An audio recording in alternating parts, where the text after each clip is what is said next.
আসসালামু আলাইকুম। ভিলেজ রেসিপিতে সবাইকে স্বাগত। আজকে নিয়ে এসেছি আমি একটা দুর্দান্ত স্বাদের ঐতিহ্যবাহী রেসিপি, মিল্ক চিকেন, যেটা আমার নানির রেসিপি, আমার নানির হাতের রেসিপি। আমার নানি কিন্তু এটা বলতো দুধ মুরগি রান্না, আর সেটা আমি শর্টকাটে মিল্ক চিকেন করেছি। যেহেতু দুধ চিকেন তো অনেকেই বলে আর অনেকভাবেই রান্না হয়, তাই আমি মিল্ক চিকেনভাবেই এটা রান্না করব। আর এটা কিন্তু একদমই আলাদাভাবে রান্না করব। আমাকে তার জন্য লাগছে 1 বাটি দুধ। আর এটা দেশি গরুর পিওর খাঁটি দুধ, আপনারা দেখতেই পাচ্ছেন। দুধটাকে আমাকে ছেঁকে নিতে হবে। আর তার যেটা লাগছে চিকেনটা তো অবশ্যই লাগছে, আপনারা দেখতেই পাচ্ছেন। আর এই চিকেনটা বেশ ভালো সলিড মাংসটাই নিয়ে এসেছে। আমি বলেওছিলাম, তাই ভালো রেখেও দিয়েছিল। এখন বাটা মশলা যেটা লাগছে, শুকনো লঙ্কা, আদা আর কয়েকটা রসুন, এটা আমি এখন বেটে নেবো। তার সঙ্গে একটু লবণ দিয়ে ভালো করে বেটে নেবো।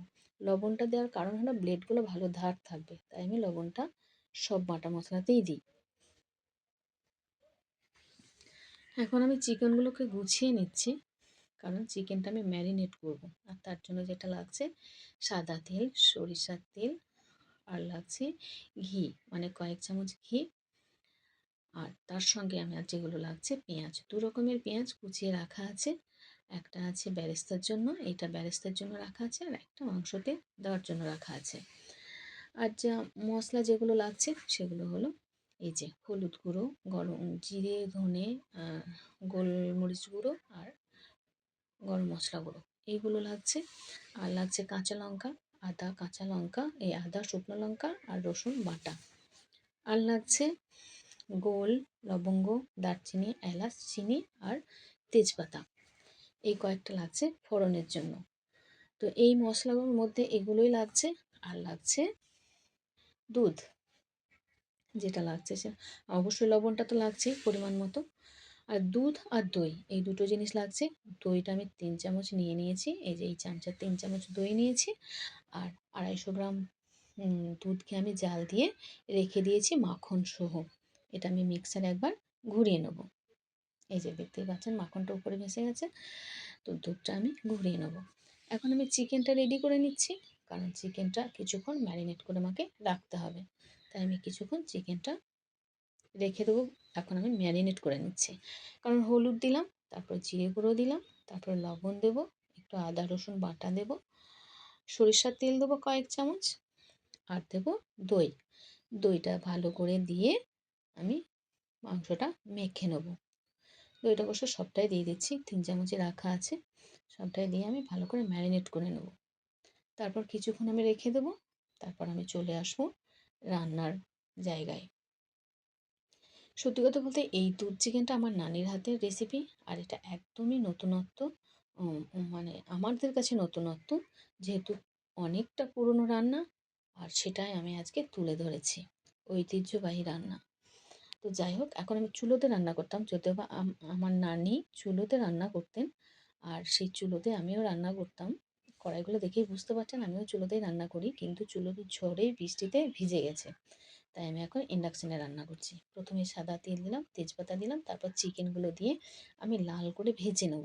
যেহেতু এখানে অন্য কোনো মশলা আমি আর দিইনি, কারণ চিকেনে যা মশলা মাখানো আছে সেইগুলোর মধ্যেই আমি ভালো করে ভেজে নেব, শুধু তেজপাতা তেলটা দিয়েছি।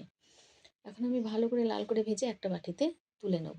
এই যে অলরেডি ভাজা হয়ে গেছে, দেখতেই পাচ্ছেন তেল ছেড়ে দিয়েছে, ভাজা হয়ে গেছে।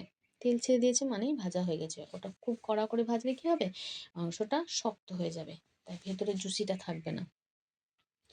এখন আমি রান্নার প্রসেসে চলে এলাম।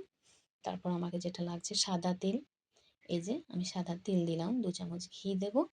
তারপর আমি মশলাগুলো দেবো, গোটা মশলাগুলো দিয়ে দিলাম। এখন আমি কুচানো পেঁয়াজগুলো দিয়ে দেবো। কুচানো পেঁয়াজটা একটু ব্রাউন কালার হবে, তারপর দেবো আমি কুচানো পেঁয়াজটা।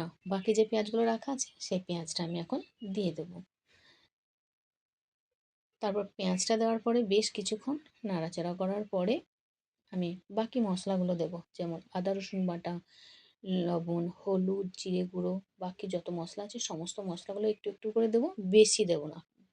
বিশেষ করে মাংসটা যাতে কালারটা খুব একটা বেশি না হয় সেদিকে আমাকে কিন্তু খেয়াল রাখতেই হবে। আপনারাও অবশ্যই সেই দিকে খেয়াল রাখবেন। কারণ এই দুধ চিকেনটা একটু সাদা ভাব থাকবে, একটু ক্রিমি কালার থাকবে। এই যে দেখতে সুন্দর দেখাবে, এটা মানে গোল্ডেন গোল্ডেন কালার থাকবে, তবেই না দেখতে সুন্দর লাগবে, খেতেও দুর্দান্ত লাগবে। তো যাই হোক, পেঁয়াজটা এখন আমি একটু ভালো করে কষে নিলাম। এখন আমি একটু জল দেব পেঁয়াজটাকে নরম করার জন্য। এই যে বাটি ধোয়া জলটা দিচ্ছি, আদা রসুন বেটেছিলাম সেই বাটি ধোয়া জলটা এখন আমি দিয়ে দিচ্ছি। এখন আমি ঢাকা দিয়ে ভালো করে নরম করে নেবো পেঁয়াজটাকে। এই যে দেখতেই পাচ্ছেন, আমার নানি যেহেতু চুলোতে রান্না করতেন আর আমরা চারপাশে বসে বসে দেখতাম কীভাবে রান্না করছেন। তো যাই হোক, আমার নানি তো এখন আর নেই, উনি অনেক অনেক বছর আগে গত হয়ে গেছেন। তবে রান্নাগুলো কিন্তু আমার খাতাতে তোলাই আছে। এমন অনেক রান্না আছে যেগুলো আমি খাতায় তুলে রেখেছি। এখন আমি মিক্সার বাটিতে দুধটা ঢেলে দিলাম। দুধটা এখন আমি ঘুরিয়ে নেব।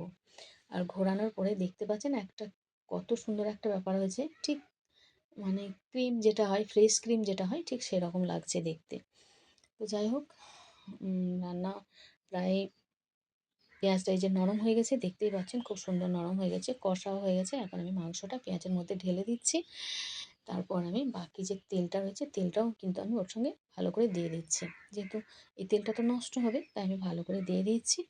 ভালো করে আবারও কিছুক্ষণ কষে নেবো, মানে কম করে 10-15 মিনিট আবারও ভালো করে কষে নেবো। তারপরে আমি এই দুধটা দেবো। তো অলরেডি আমার অনেকক্ষণ কষা হয়ে গেছে, তারপর আমি দুধটা দিয়ে দিচ্ছি। দেখতেই পেলেন যে দুধটা কত সুন্দর করে দিলাম। আর সব দুধটাই দিয়েছে, দুধটা এত সুন্দর হয়েছে, একদম ফ্রেশ ক্রিমের মতো হয়েছে। তো যাই হোক, খুব সুন্দর একটা ব্যাপার হয়েছে, রান্নাটা কিন্তু দুর্দান্ত হয়েছে। এই যে রান্না অলমোস্ট কমপ্লিট হয়ে গেছে, এখন আমি সার্ভ করব।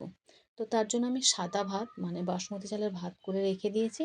আর আমরা যেহেতু দুটো মানুষ, এখন আমি গরম মশলা গুঁড়ো দেবো, হালকা অল্প পরিমাণে একটু গরম মশলা দিয়ে নামিয়ে নেব। আজকে আমরা যেহেতু দুটো মানুষ, তাই আমাদের বাড়িতে সেরকম কেউ নেই, আমাদের দুজনকেই খেতে হবে, বিশেষ কিছু আমি রান্না করিনি। তো আজকে বাসমতি চালের ভাত আর এই মিল্ক চিকেন, এই দুটোই আজকে আমাদের রান্না। তো এখন আমি সার্ভ করছি।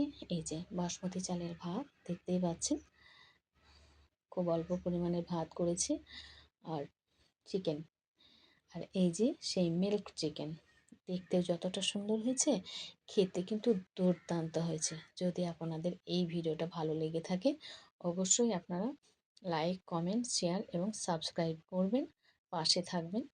আর রান্নাগুলো অবশ্যই বাড়িতে করে খাবেন, দেখবেন আপনাদেরও খুব ভালো লাগবে। অত্যন্ত পুরানো একটা রান্না, ঐতিহ্যবাহী একটা রান্না, আর এই রান্নাগুলো একবার করে খেলে বারবার করে খেতে ইচ্ছে করবে। তবে যাই হোক, আবারও আসবো কোনো একটা রান্না নিয়ে, পাশে থাকবেন, বন্ধুত্বর হাত বাড়িয়ে দেবেন, এটাই আশা রাখি। আবারও আসবো কোনো একটা রেসিপি নিয়ে। ধন্যবাদ।